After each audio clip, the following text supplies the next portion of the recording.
Welcome to Wire Guild. The tutorial that I'm going to be doing right now is it's a ring tutorial, but I like to call it the gemstone bouquet. And the materials you're going to need 4 pieces of wire approximately 11 inches long of 21 gauge on 0.7mm dead soft round wire, about 12 inch of 18 gauge half hard half round, and then 4mm snap sets and 4mm faceted gemstones.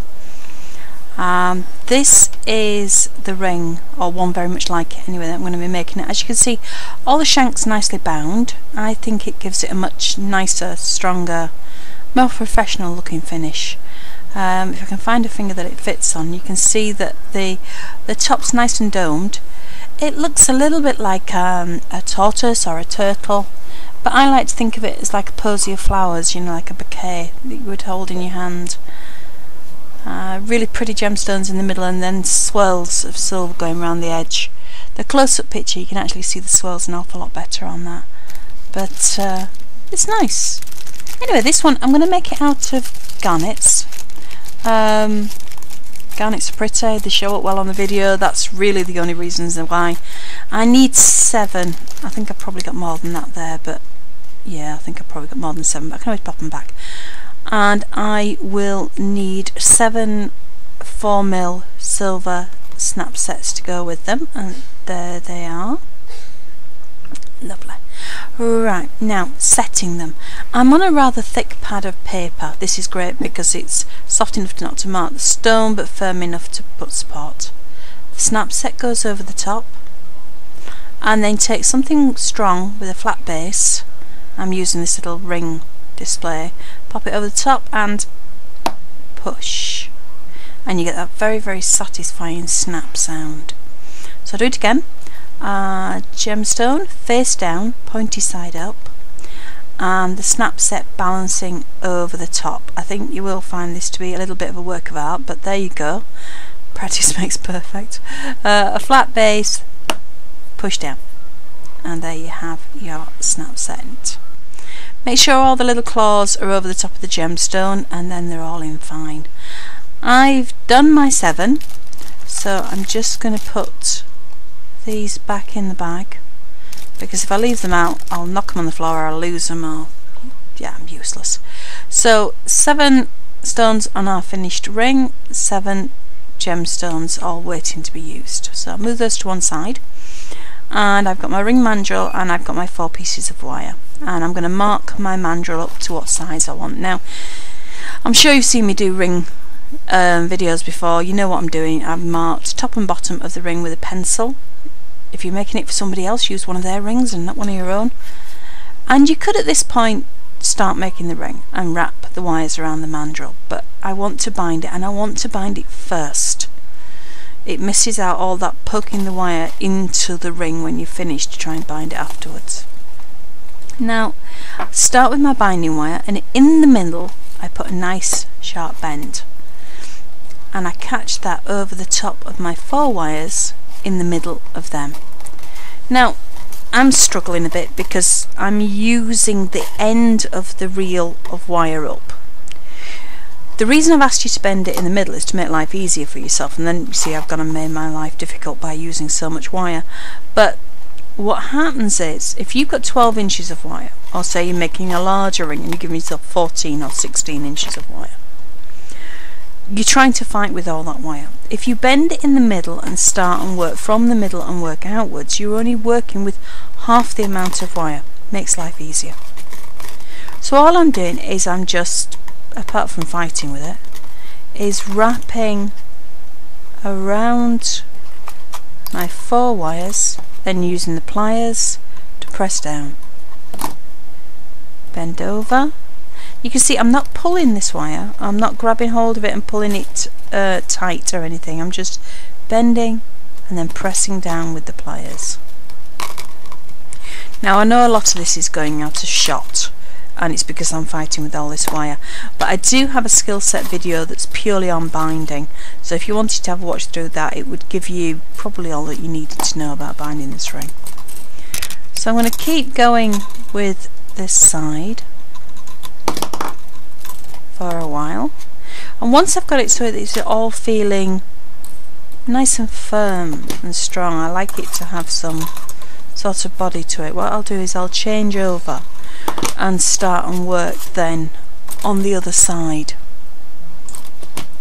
So I'll have worked from the centre point, moving outwards towards the right, and then I'll flip it over and I'll move the other way around and bind from the other side. Okay. So I just keep going round, pressing down with the pliers, and then start on the other side. Now you see I'm holding the wires that are already bound with the pliers. Really, it's a case of whatever you feel most comfortable with.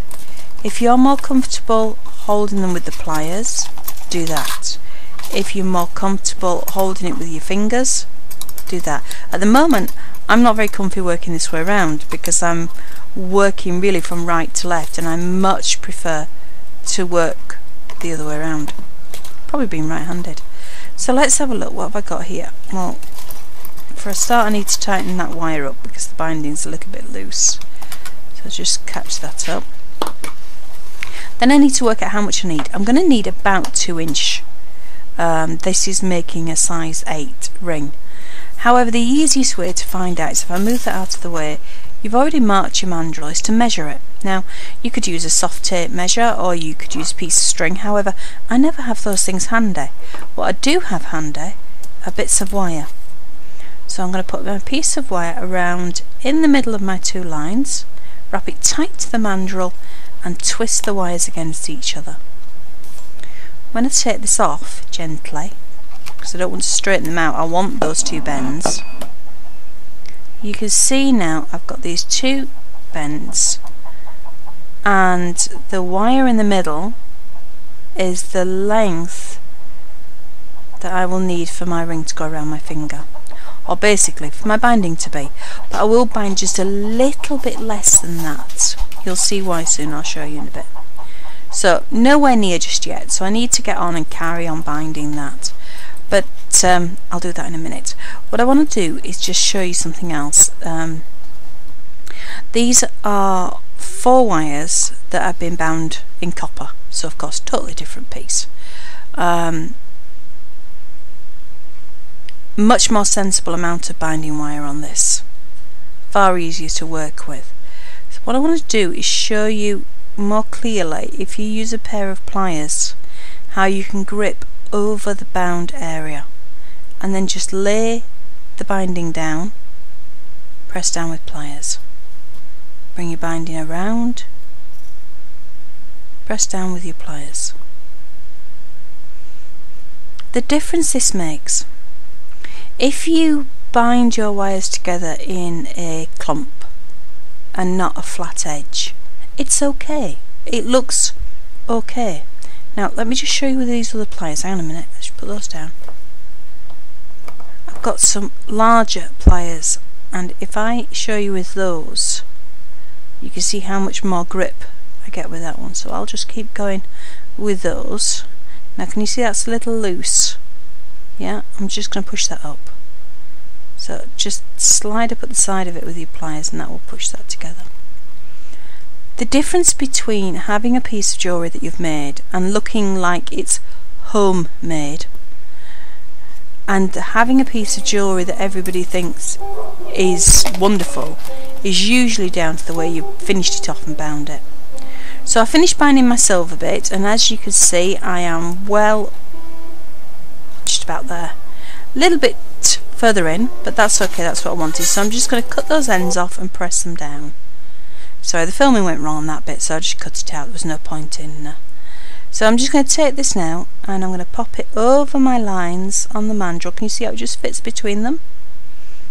And wrap it all the way around and bring it the wires to the top. Now you can see, I know this sounds silly, but just make sure that your ring has gone round smooth, that you haven't twisted your edge, that your bindings are all neat. It just gives a really, really lovely finish. So one set of 4 wires that way, one set of 4 wires that way. Now you can see the gap in the middle. It's probably about 1/4 of an inch. That's great, we need that. So I'm going to take 4 wires on one side, 4 wires on the other. Actually, they aren't laying flat. Give me a second. Just straighten them out, that's better. So 4 on one side, 4 on the other, and twist all the way around. All the way around. Lovely. Now that gives us a really tight, firm knot. That's not going anywhere. Mind you, can you see that bump? There. Can you see how it's lifting? I don't want that. I want it flat. So I'm going to put the pliers on the top and just squeeze. Now it's splayed the wires out, but don't worry about that because I'm going to splay them out anyway. So let's just straighten the wires. I can't do with bendy wires. Either do this with your fingers or a cloth if you don't like getting your fingers dirty. I've got quite used to virtually constantly having black fingers from silver. Straighten those out. I wouldn't suggest using plastic jawed pliers on this because chances are you'll work hardened to the point where you can't manipulate your wire later on. Now I've got 8 wires here, and if you remember, our finished ring has got 7 stones, therefore 7 wires coming through, so we need to just get rid of one of them. Now the easiest way to do that is I just pick a wire, so I'm going to have this one, and then just carry on that same circular movement that we were doing, and I've wrapped it underneath the opposing wires, the wires on the opposite side. I'm just going to trim down because there's no point in fighting with all that wire. Really is a case of making life easy. Bend that round and tuck it inside the ring. Just flatten that down. Now, as you'll all know, I don't cut wires off on the inside of rings. It can be uncomfy. So on the outside of the ring, I'm just going to snip that, just go around once and flatten it down. There we go. So I now have 7 wires. So let's just rearrange those a little bit, make them a bit more even. The sun's gone in. Right, get everything out of the way. I'm going to trim these wires down. I'm trying to get the ruler so that you can see the light. It's not reflecting right well. I'm going to trim these down to 2.5 inch. Okay, and I'm going to trim all 7 wires. Now, obviously, if you want to have larger amounts of swirls around your gemstone, which would make a bigger, more showy ring, leave them as they are, which is about 3.5 inch. If you want less, if you want a littler, tighter ring, trim a little bit more off, take it down to maybe 2 inch or maybe 1.5 inch. It's one of those things. Try it out the first time as that, how I've done it at 2.5, and if you don't like it, you know, alter it. So I've chopped off about, what we've got here, yeah, it's probably about 1 inch. I've chopped about 1 inch off, so you could have left that on, but you might need it. Anyway, I've cut all my wires down now, and I have 7 wires that are 2.5 inches long, and I'm going to start and thread on my snap set. Let me just turn that around. I aren't threading it through the middle. For a start, the point of the stone's in the way, but secondly, I'll show you why in a minute. Can you see how it goes through 2 of the wires at the side there? Can you see that better? On one side. And what I'm going to do is slide that down, get it out of the way, then take my pliers and grip near the end of the wire. Okay, and I'm going to put a hook in. Now, because I went in between the 2 prongs that were on the bottom side, I need to bend this upwards because that prong is going to go back through. Can you see the prong? Yeah. It's going to go through like the mirror image of the other 2 prongs, if you know what I mean. I will show you some close-ups in a minute. I just need to get that prong a little bit smaller. If it's too big, it won't slide in, and if it's too small, obviously you can't get anything in between. But watch as I bring this up, it just fits straight in. Pull that down onto it so it's nice and tight. So look, if you do need to, you can just use your pliers, go over the top of the setting and against the bent end of the wire and push it in just a little bit further. There you go. Now that's stable, although you can't wear a ring like that, you put your eye out. Okay, because the swirl's going round anti-clockwise, I'm going to swirl the gemstone round anti-clockwise as well. So I'm just going to grip it in my fingers and start and bend. If you want that a little tighter to the stone, just go over the top with your pliers and just close it up ever so gently, and then twist and twist. So gradually we're curling the setting with the wires going around it. This setting is never ever going to fall out. It's going to be totally secure. Let me just show you a close-up of how far I've got. You see, I've gone around a couple of times, a couple of full circuits. So I'll do it again. So snap set on, just going through 2 of the uprights. Yeah.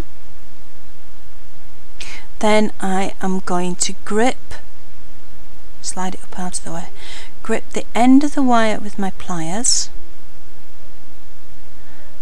Can you see how far off the end? It's very close to the end. And I'm just going to bend that into a hook. There we go. Like that. Little tiny hook. And then I'm going to slide the snap set back down, and the hook will slot into the setting. Just sorry, doing this and trying not to get my fingers in the way is not the easiest of things. It's a little bit too big. Let me just close it down slightly, and that will just slot in. Sorry, my fingers don't half get in the way, I know they do. Can you see where it's going in? Let me just give you a still. So it comes through and out and down, and it's in between the 2 prongs that's sort of directly opposite where we threaded it on in the first place. As soon as that's on, I can wind it up. And I am just going to keep doing the same thing. So I'm going through, whoops, did I go through the right ones there? Yes, I did. Through those 2, put a nice little hook in the end. Can you see the hook? And then just bring the gemstone back so that hook slots in. If it's too wide, close it together slightly, and then it just fits straight in there. Push it up with the pliers if you need. Hold the ring and start to wind. You may find that doing this, just use your pliers to tighten it up if it comes a little loose. There we go, and wind it up between your thumb and finger. You may find that you get sore, and you may need to rub your fingers together just to get some life back into them. Or it could be a case of that you do 2 or 3 of these and then you put it down and go and have a cup of coffee. Now I've speeded the next bit of the film up because I'm just going to carry on and do the other 4 snap sets.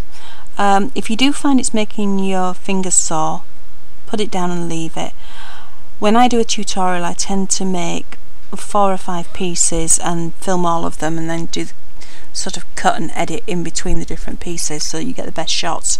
So of course, after doing 4 or 5 of these, my fingers are getting a little bit, you know, sort of worn out, particularly on the thumb. Don't worry about the spirals, about whether them being neat or if the wires are crossing. They're meant to be slightly messy. This is meant to be a bouquet of flowers, that idea of a posy of wildflowers. They're never well behaved. They're just beautiful and natural, and this is the way we want your ring to look. And if you happen to wind one the wrong way, for heaven's sake, don't try and unwind it and wind it back again so that it's going the right way. Now can you see how I'm bringing them all in a little closer, one at a time? Once they're all set, I will start on one at a time, just get them a little bit nearer and a little bit nearer. I think I need to slow the filming down again, so we're back on to real time. There we go. Okay, so I'm still just winding them in. Obviously the odd one, there you go. That's what it looks like in the picture form. Now I'm going to choose one to be the middle one, and it's him. I don't know why, I just decided to pick on him. Lift that one up in the air so that it's sort of poking up out of the middle, and then rearrange the remaining 6 so that they're nice and even. And I'm going to start now and bring these in like that. It's almost easier to tilt these backwards, you know, as if they were little horses going round in a merry-go-round. They were rearing up over the back of the one in front. The reason for that is it's just easier to tuck them all in nice and tight. Now if your fingers are getting tired, do use your pliers just to do that last tighten bit to get them in. Can you see what I mean about rearing up? They're all sort of like on a slant. It's just easier to get them in. Yeah. Now get that one in. We're getting to the point now where you're rearranging everything. So I'm now twisting them round so that they're all laying like the bottom of a pudding basin, you know, sort of circular facing outwards. And I'm starting to take each one so that the stone is facing outwards and the circles around of it. I know it looks like I'm being incredibly rough, but I'm actually being quite gentle with them. Fingers are getting sore. Let me just roll that top one up until it's just sitting above, and then I can just fold it down. There we go. Push him in. Now I found the easiest way to do this is to slide it on the mandrel. And what I do is, you can see it's all sort of higgledy-piggledy at the moment, is just sort of push between my index finger and my thumb with both sides as if I was pushing it into a little heap. And what happens is the gemstones just rearrange themselves so that they're all sort of even and facing outwards. And as I've said, excuse me, it's meant to be soft and flowing and organic. So if you've got one that's being awkward, like this one is, don't worry too much, as long as that stone is pointing outwards. And a good way is, once you've had a go at it, is take it off and slip it back on the mandrel the other way around, and then you can have just another push. You can see what it looks like then from different angles. Are they all sitting right at all angles? And often it's just a case of, if you've got a high bit, just pushing it down.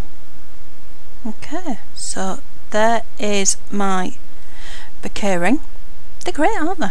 Really, really pretty. Loads of people, apart from the sore thumbs and fingers, ouch. Anyway, loads of people will comment on it, and I'm sure nobody will notice your sore thumb and finger at all. So I've done you some close-ups, so you can have a look at them close. They are lovely. Nothing like the standard of wire wrapping you usually see, and you will be able to produce this. I'm glad you liked it. Happy wrapping.